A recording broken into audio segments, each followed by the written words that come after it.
Olá, bom dia, seja muito bem-vinda e muito bem-vindo. Eu sou o Diego Gimenez e o Veja Mercado desta quinta-feira, 26 de outubro, já está no ar. Você pode nos assistir pelas nossas redes sociais ou nos ouvir pelo Spotify quando e onde você quiser. As bolsas europeias e os futuros americanos são negociados em baixa na manhã de hoje. Os investidores se frustraram por um discurso de Jerome Powell, presidente do Banco Central Americano, ontem, que pouco esclareceu os rumos da política monetária da maior economia do mundo. A terceira leitura do PIB do terceiro trimestre dos Estados Unidos será publicada nesta quinta-feira. No Brasil, o relatório da reforma tributária no Senado Federal prevê novas exceções à regra e aumenta os temores sobre a alíquota do IVA, o Imposto sobre Valor Agregado. Além disso, a Câmara dos Deputados aprovou a nova taxação de offshores e fundos exclusivos. A prévia da inflação de outubro, medida pelo IPCA 15, também será publicada daqui a pouco pelo IBGE. Para conversar comigo sobre esses assuntos, recebo no Veja Mercado de hoje o sócio da Davos Investimentos, Marcelo Boragini. Marcelo, bom dia, seja muito bem-vindo ao nosso programa. Muito bom dia, Diego, é um prazer estar aqui com vocês.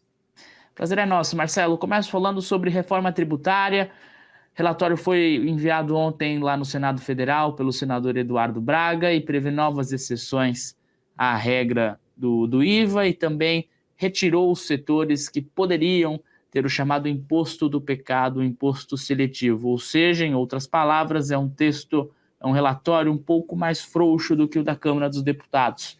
Isso, de certa forma, é mal recebido pelo mercado e, de fato, os resultados podem ficar aquém do esperado dessa reforma? O mercado vai digerir isso, né, Diego? Acho que tem que esperar um pouco para realmente entender de fato, né? Agora, vale lembrar que para aprovar a reforma tributária, o governo negociou um aumento do Fundo de Desenvolvimento Regional que deve compensar aí o fim dos benefícios do ICMS e ISS após a reforma tributária, né? Bom, provavelmente vai vir um aumento aí adicional do ponto de vista de despesa, né? O governo não consegue aumentar a arrecadação, mas o fato é que a matéria agora vai para o Senado e o Pacheco, Rodrigo Pacheco, o presidente do Senado, já prometeu aí prioridade, né? Eu acho que entre as principais mudanças aí foi elevada de 6% para 8% a alíquota a ser paga pelos detentores dos fundos no Brasil e no exterior, na atualização dos ganhos acumulados até dezembro de 23. Isso aí vai permitir ao governo aliviar as contas também neste ano, né? Agora, a mudança na alíquota sobre o estoque foi feita também para compensar a equiparação do percentual que incidirá, na verdade, sobre os rendimentos futuros das offshores, é o que será cobrado aí sobre o retorno dos fundos exclusivos daqui para frente, né? Então, os ganhos dos fundos exclusivos serão tributados uma alíquota de 15% sobre os ganhos no longo prazo e 20% no curto prazo, né? No caso dos fundos no exterior, o novo texto prevê a cobrança de 15%, né? Lembrando que na versão anterior os offshores seriam tributados em 22%, né, para ganhos acima de 50 mil, e já havia aí uma discussão no mercado, um receio, na verdade, no mercado, que essa alíquota poderia afastar, né, gerar fuga de capitais se permanecesse nesses níveis aí, né? Marcelo, ontem o presidente do Banco Central Americano, Jerome Powell, fez um discurso, falou sobre tudo menos política monetária. Na sua avaliação, a entidade parece confusa, parece indecisa quanto à possibilidade de um novo aumento nos juros americanos, seja neste ano ou no início do próximo, mas essa falta de clareza, ela estressa cada vez mais o mercado? Olha, Diego, assim, nesse caso especificamente, o Jerome Powell ele sempre confunde, né? Mas o fato é que nesse caso ele está em período de silêncio. Realmente não poderia dar nenhum cheiro do que vai acontecer, uma vez que a gente já tem aí a reunião marcada já para a próxima semana. Então, eles estão de fato no período de silêncio, né? Certo, mas pensando até o final do ano, no início do ano que vem, a entidade, de uma maneira geral, ela parece indecisa quanto à possibilidade de um novo aumento. Essa falta de clareza, digamos assim, dos últimos meses, ela preocupa o mercado. De fato, há uma indefinição, ninguém sabe se vai haver um novo aumento nos juros americanos?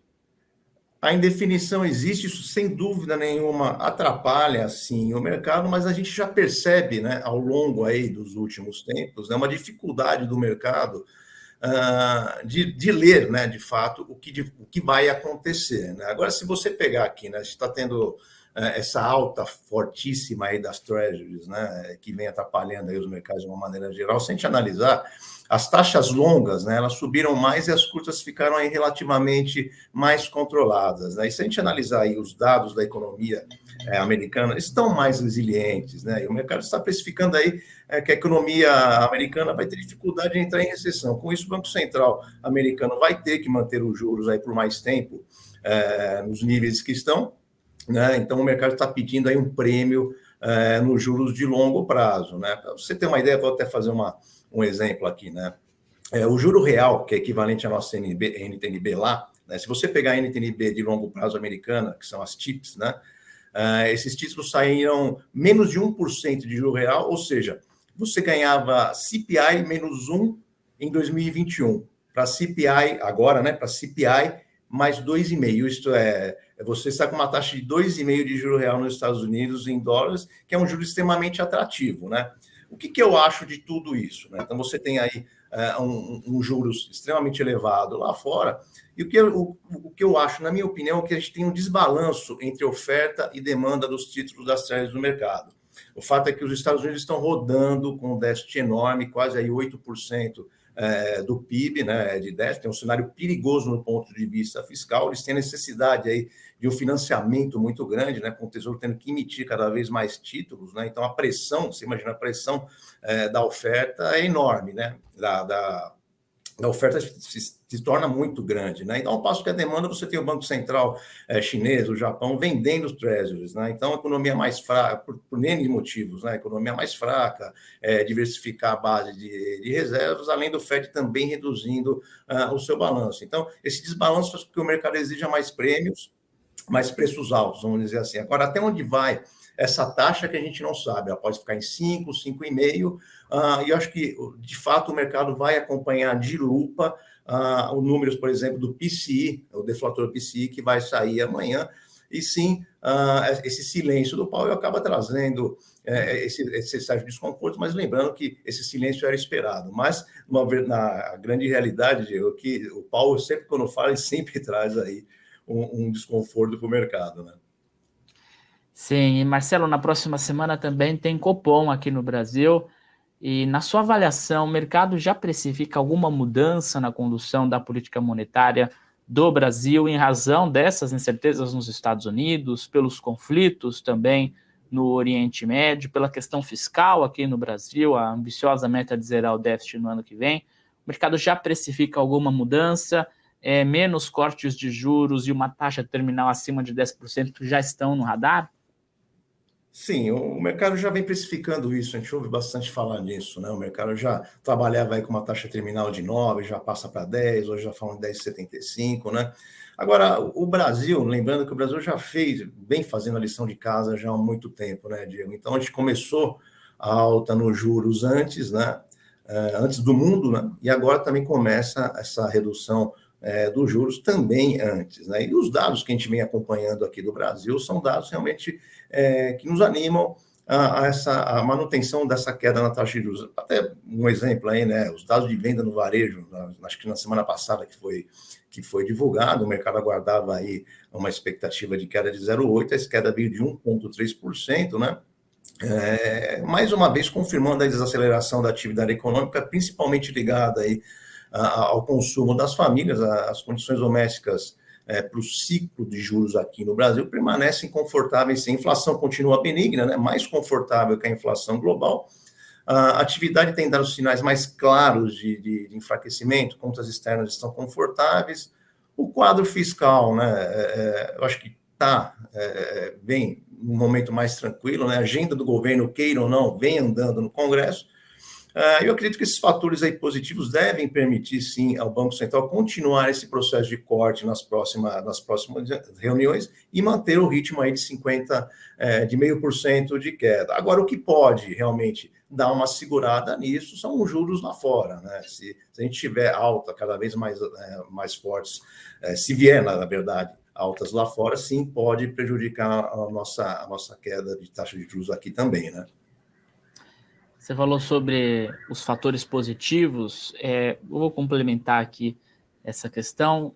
A inflação mais arrefecida nos últimos meses a queda mais acentuada do setor de serviços, o maior setor da economia do Brasil, e também a prévia do PIB-BCBR de agosto, aquém do esperado, são algumas cartas na manga que podem equilibrar essa balança e permitir que o Copom continue cortando os juros como o mercado esperava até o meio do ano? Sim, sim, sem dúvida. Eu acho que vai nessa linha, sim. O Copom vai continuar cortando. Agora, é óbvio, sim, seria muito mais simples, Diego, se nós estivéssemos num ambiente normal, vamos dizer assim, né? Se a gente não tivesse uma guerra, se a gente não tivesse problemas de inflação no mundo, e nos Estados Unidos especificamente, né? Acho que a gente teria, sim, espaço para corte maiores, né? De Selic aqui, podendo subir para 0,75, até uma taxa terminal em 9, como o mercado já dizia lá no início, mas eu acho que com esse atual cenário, com grandes incertezas, eu acho que a tendência é que se mantenha assim, esse 0,5% e as incertezas ainda vão permanecer, essa é a grande realidade, né? Marcelo, troca um pouco de assunto. Eu quero entender na sua avaliação se as mudanças propostas pela Petrobras no estatuto na última segunda-feira, de fato, elas colocam em risco gravemente a governança da empresa ou se aquela queda de 6% também foi impulsionada por um movimento de realização, de colocar uma parte dos lucros, os grandes lucros que a empresa já colocou no bolso do acionista ao longo desse ano. As ações sobem mais de 60% no acumulado do ano. Sim, o papel, assim, a grande vedete do mercado vem sendo a Petrobras, inclusive a própria Petrobras vem segurando o índice Bovespa aí, né, vem levando o índice Bovespa aí nas costas, né, essa grande realidade. E assim, esse brilho da Petrobras vem desde o ano passado, onde pagou dividendos extraordinários, dividendos fortíssimos, né? Esse ano também vem pagando bons dividendos, agora sempre existiu e sempre vai existir o receio, o desconforto com relação à ingerência, com relação a governo, né? Isso sempre foi inerente à Petrobras.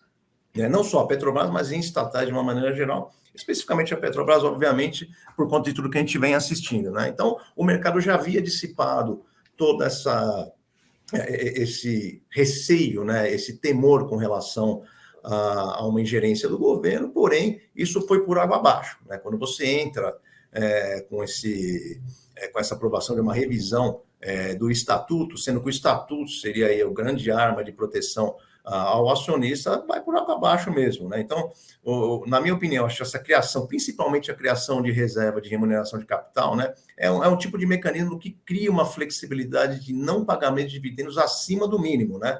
Isso aí, sem dúvida nenhuma, trouxe um desgaste desnecessário da imagem da empresa junto aos investidores e até mesmo a opinião pública, né? Portanto, eu acho que essa queda, obviamente, veio por conta disso, mas também existe aí um movimento de realização, sim, Diego. Acho que o papel que subiu mais de 60% no ano, ele vem chamando ao longo dos pregões aí maior realização. Então, qualquer coisa que apareça que venha impactar, mesmo que fosse um pouquinho aí negativamente no papel, obviamente que chamaria a venda e o mercado colocando também lucro no bolso, vamos dizer assim, né?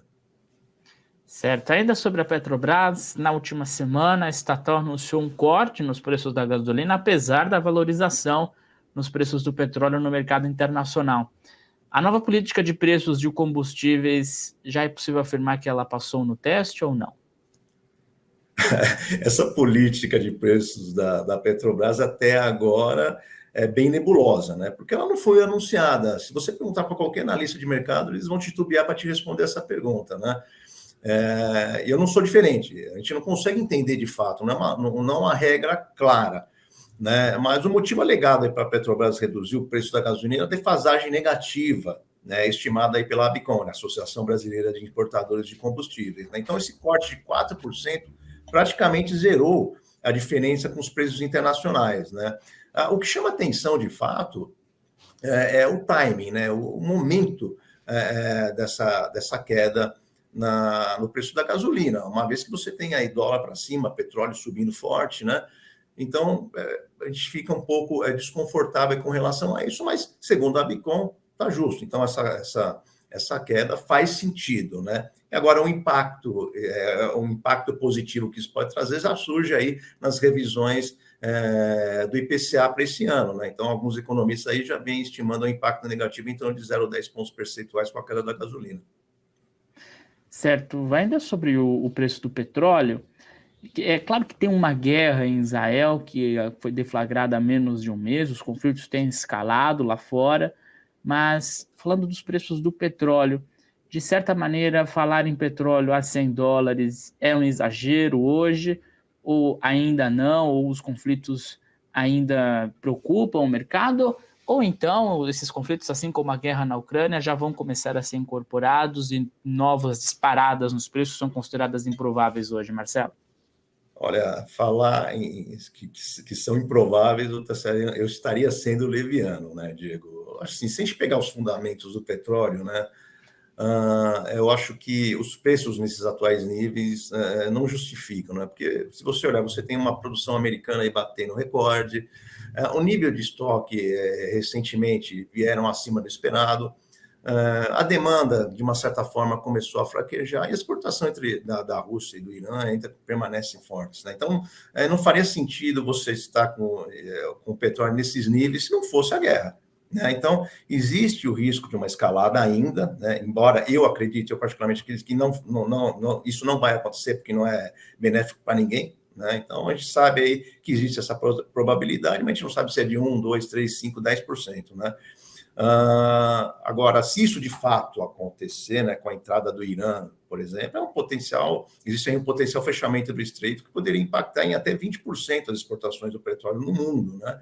E o mercado agora, obviamente, está precificando o risco desse cenário de cauda, vamos dizer assim. Então, você começa a precificar, colocar prêmio, pedir prêmio aí com relação ao preço do petróleo. Então, eu acho que não é nenhuma loucura a gente falar em petróleo em 120, 150 dólares o barril. Mas eu, particularmente, acredito que fica por aí sim, tá, Diego? Certo, faltam praticamente 2 meses para o final do ano e as pautas econômicas do governo seguem em tramitação no Congresso, principalmente falo da reforma tributária. O excesso de feriados, também fim de semana prolongados, esse calendário mais apertado em Brasília, pode atrasar esse cronograma, pode deixar as pautas para o próximo ano e estressar, obviamente, o mercado financeiro, Marcelo? Pode acontecer, sim. Pode acontecer, sim. Inclusive, eu acho que a articulação política já vem acontecendo, né? Tanto é que ontem o Lula dispensou a presidente da Caixa, colocou o nome do Lira, então isso fez com que o Lira levasse para a pauta aí a reforma tributária, enfim. Então, eu acho que a coisa se caminha para o melhor, né? Mas, obviamente, que o governo vai precisar correr bastante aí para tirar tudo do papel, as medidas do papel, que são de suma importância para o governo alcançar o objetivo de orçamento balanceado com déficit zero, sem dúvida nenhuma. Tá certo, Marcelo. Quero agradecer sua participação aqui no Veja Mercado. Foi um grande prazer e as portas estão sempre abertas. Até uma próxima. Prazer foi meu, Diego. Um grande abraço. Um abraço, até mais. Até mais. Antes de encerrar o Veja Mercado, vamos às últimas atualizações e ao que será assunto ao longo do dia.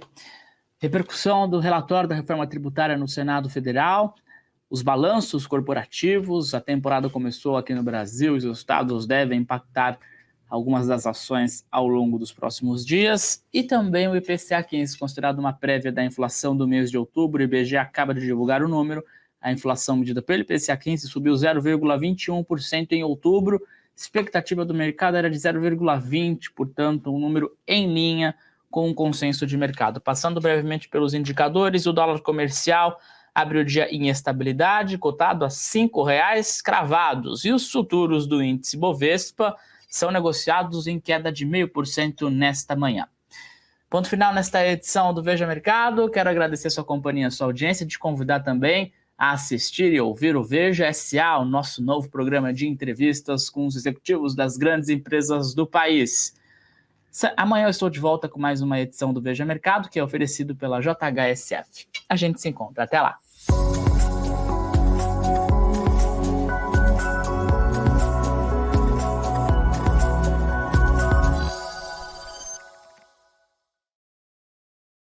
Veja conta a história do Brasil. Em fevereiro, revelamos com exclusividade uma trama golpista que envolvia o hacker Walter Delgatti, com o objetivo de anular as eleições e impedir a posse de Lula. Isso é assunto até hoje. Em junho, mostramos como o celular de Mauro Cid, ajudante de ordens de Jair Bolsonaro, continha as provas de um plano para golpe de Estado. Isso é assunto até hoje. Em agosto, antecipamos que Mauro Cid iria confessar que vendeu joias do patrimônio público nos Estados Unidos e entregou dinheiro em espécie nas mãos de Jair Bolsonaro. Isso é assunto até hoje. Veja, saiba antes, saiba mais.